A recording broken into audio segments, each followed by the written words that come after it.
My name is Natalie Brooks. On the night of my birthday, my husband Daniel Whitmore stood at the head of a long table in a private room at an upscale steakhouse downtown. 40 people surrounded him, partners, colleagues, friends, all gathered for what I believed was a celebration. Daniel raised his glass and smiled at me. "Congratulations, failure," he said. "We are finished?" For a moment no one reacted. Then laughter broke out loud and sharp. Glasses clinked. Someone cheered. It was the kind of laughter that comes from people who already know the ending. At Daniel's side sat a woman I had never met. Her hand rested easily on his arm as if it belonged there. No one looked surprised. No one looked confused. I did not cry. I did not argue. I did not ask for an explanation. I reached into my purse and pulled out a single black envelope. I walked the length of the table and slid it toward him. "Before you celebrate," I said calmly, "you might want to explain to your sisters why their tuition disappears tonight, to your parents why their house and cars vanish, and to your partners why the firm collapses before the check arrives." The laughter stopped. Phones began to buzz across the table. Someone stood too fast and knocked over a chair. Daniel stared at the envelope, his smile frozen, his confidence cracking. I smoothed my dress and turned away. As I walked out of the room, I did not look back. I did not need to. That was the moment everything he built began to fall apart. But to understand how I could sit there so calm while my life was being publicly dismantled, you need to know what came before. The years of silence. The years of shrinking. The years where I learned that being quiet does not mean being weak. That night was not about revenge. It was about the end of pretending. Before I became Daniel Whitmore's wife, I was Natalie Brooks. I grew up in a small town in Ohio where life moved slowly and everyone knew your business whether you wanted them to or not. My father died when I was young and my mother worked double shifts as a nurse to keep us afloat. She taught me how to survive without saying much. You show up, you work hard, you do not complain. I learned early that being quiet made people underestimate you.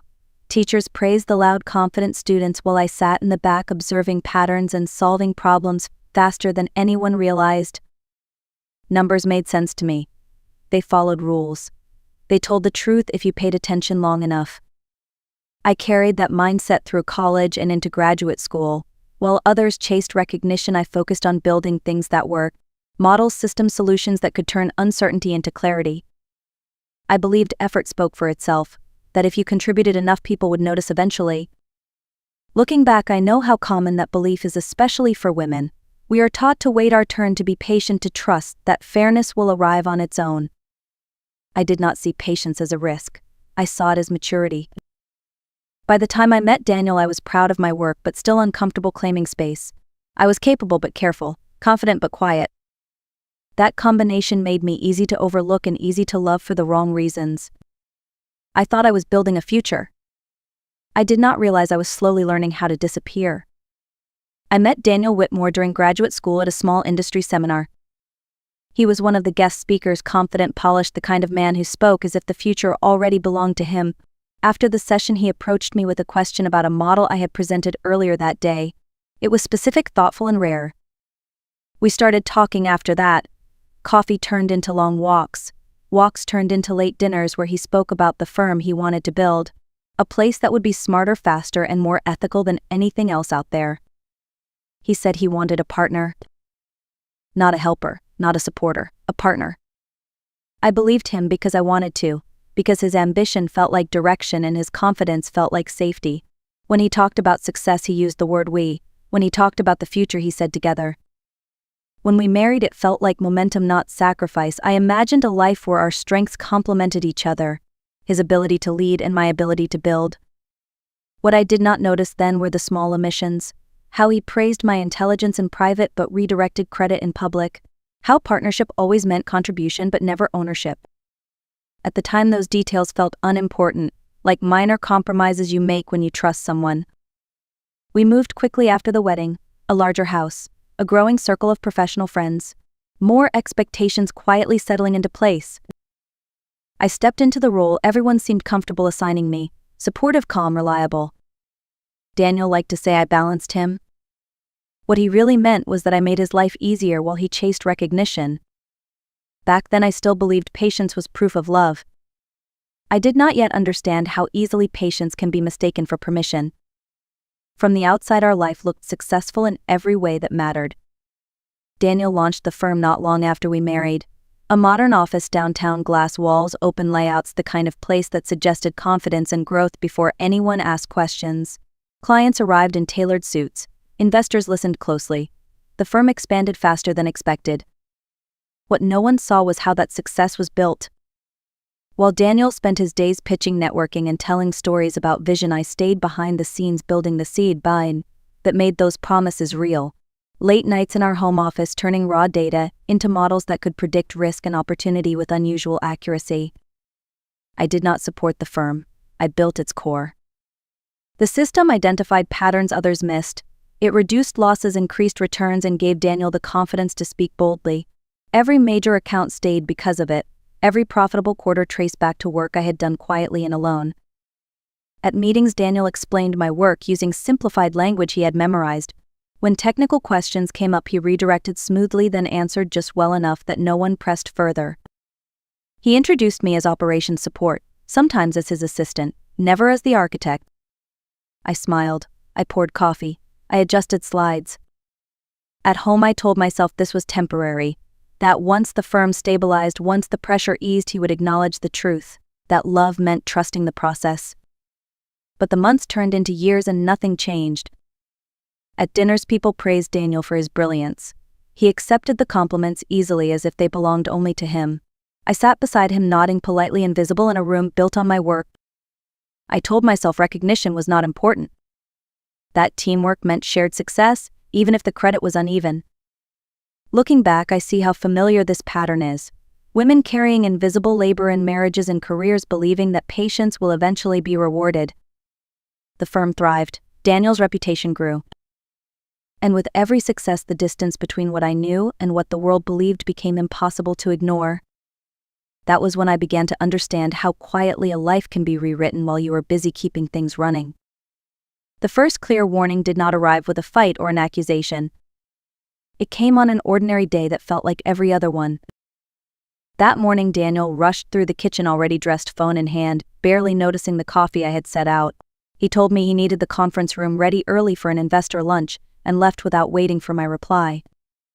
At the office, I arranged folders and checked the projector while two younger executives talked just outside the glass wall. They did not realize I could hear them. Daniel is bringing in his old college friend, one of them said, chief strategist. Big shift. About time, the other replied. And what about her? Still playing assistant, they laughed. The words landed harder than I expected. That night, while backing up files at home, I noticed a folder buried deep in the system labeled reorg. Inside were draft plans, new organizational charts, future roles clearly defined. Daniel's name sat at the top. His college friend appeared beside him. My name was nowhere. Not in technology, not in operations, not anywhere at all. One memo mentioned streamlining and removing redundant positions once certain personal matters were resolved. Personal matters. I closed the laptop and sat in the quiet room, feeling a cold clarity settle in. This was not about growth. It was about removal. I was not being overlooked. I was being planned out of existence. And for the first time, I understood that staying silent would not protect me. It would erase me.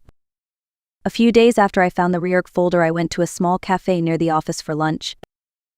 It was the kind of place people chose when they did not want to be seen. I had just sat down when I heard a familiar voice behind me. Daniel's assistant was there, speaking softly with another woman. They were close enough that I did not need to turn around to recognize the excitement in her tone. The birthday dinner is all set, she said. Private room downtown. He wants everything perfect. The other woman laughed. So that is when he finally does it. Absolutely, she replied. He has been planning it for months, making sure everything is moved around so she has no leverage when it is over. I stopped eating. She still thinks it is a celebration, the woman said. Poor thing, the assistant answered. Everyone knows about Claire. Everyone except her. Claire. The name settled into place like the final piece of a puzzle I had been avoiding. I sat very still as they talked about seating charts and guest lists as if they were planning a show. Because that is exactly what it was. That night, Daniel came home late. He smelled faintly of perfume that was not mine. He kissed my cheek, distracted, and went straight to the shower. I stood alone in the kitchen holding a glass of water I never drank. The affair was not an accident. The timing was not cruel coincidence. The birthday dinner was designed. He wanted witnesses. He wanted laughter. He wanted me small and embarrassed in front of everyone who mattered to him. What surprised me most was not the betrayal. It was how calm I felt once the truth was clear. The guessing was over. And in that stillness I stopped asking how to save the marriage. I started asking how to save myself. The next morning I reached out to someone I trusted from my past.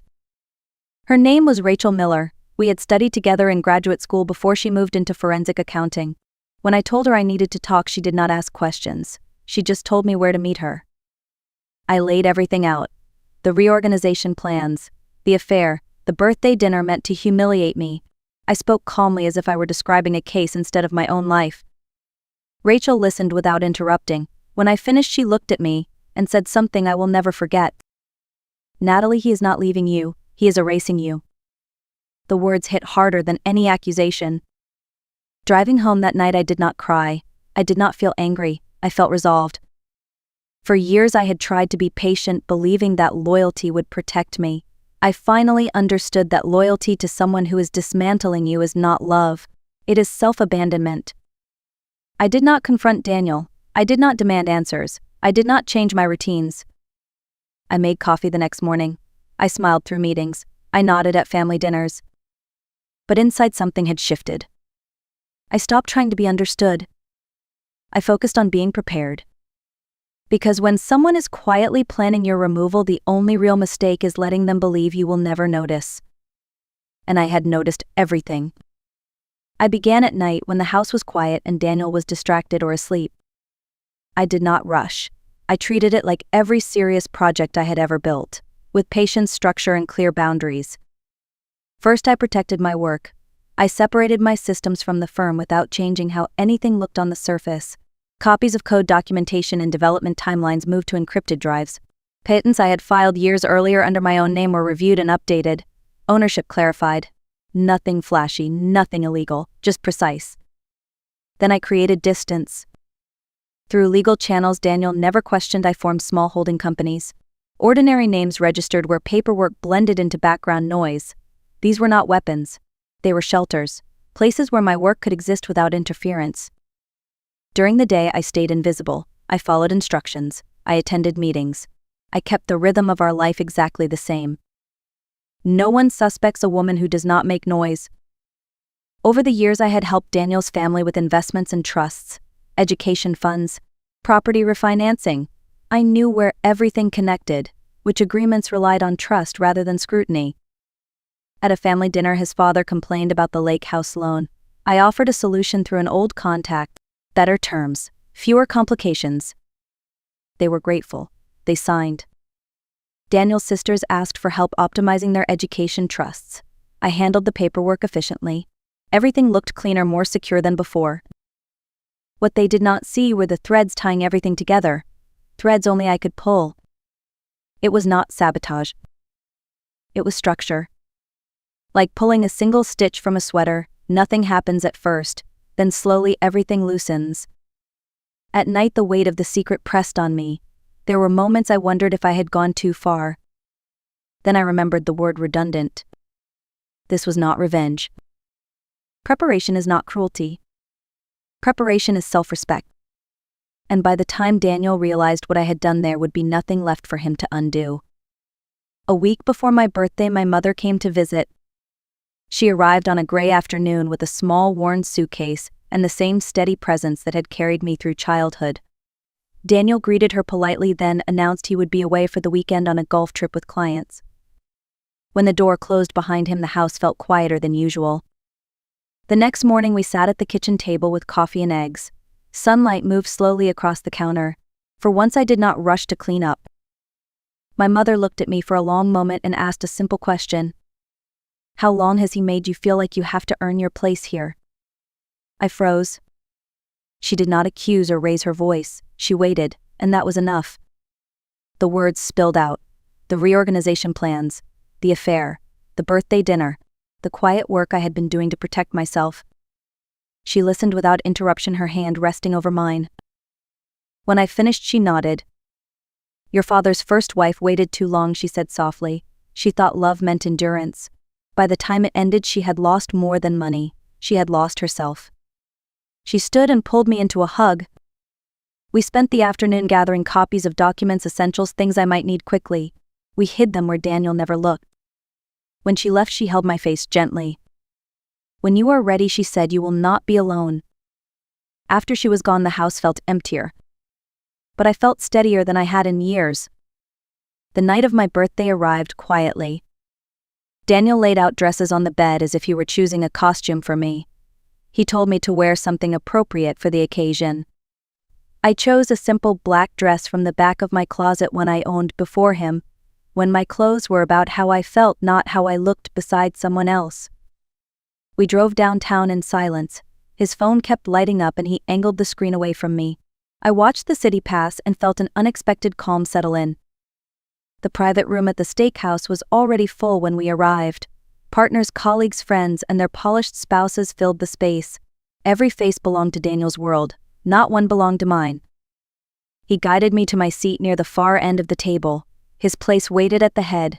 Beside him sat Claire Monroe, perfectly composed, her smile brief and knowing. Dinner moved slowly, wine was poured, stories were told, laughter rose and fell on Daniel's cue. Claire touched his sleeve at just the right moments, a silent claim. When dessert arrived, a single candle flickered in the center of the table. The room grew expectant. Daniel stood and tapped his glass. Before we toast Natalie's birthday, he said, I have something to say. He turned toward me. Congratulations, failure, he said. We are finished. Laughter broke out, instantly sharp and loud.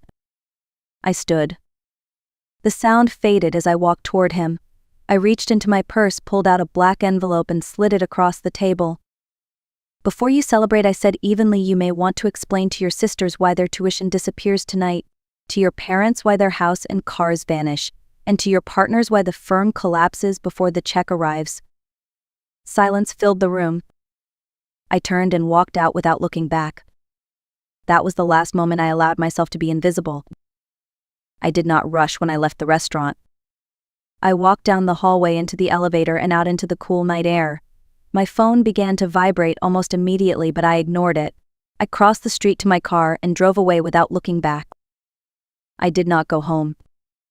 Months earlier, I had secured a small condo near the lake through one of the holding companies. Daniel never noticed.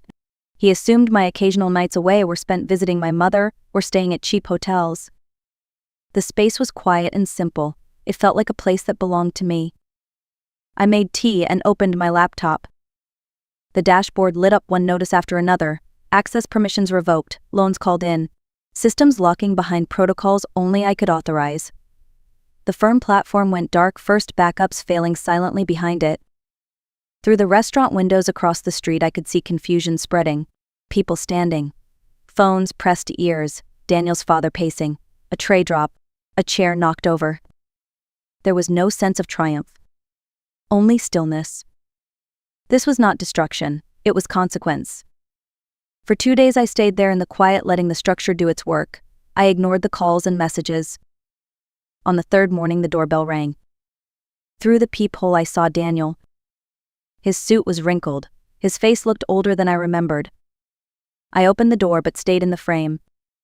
Please, he said. Please, what I asked calmly. Everything is gone, he whispered. I nodded. This is what happens, I said, when you build your life on something that was never yours. Daniel did not come alone the next time. Lawyers followed. Emails arrived filled with threats, warnings, and accusations meant to scare me into giving back control. They spoke about court reputations and public fallout, as if volume could replace truth. I did not respond emotionally. My attorney replied with facts. Time-stamped development logs, patent filings registered under my name years before the firm existed, emails where Daniel asked me to explain my own system so he could repeat it to investors, recordings of meetings where my work was presented as his vision. The threats stopped. Then the board called an emergency meeting. I walked into the glass conference room not as a wife or an assistant, but as the person who held the foundation of everything they relied on. Daniel sat at the table, pale and silent. His college friend avoided my eyes. I connected my laptop to the screen and laid out the ownership structure clearly and calmly. Every system that generates your revenue, I said, belongs to me. The room went still. Someone asked what I wanted. I did not raise my voice.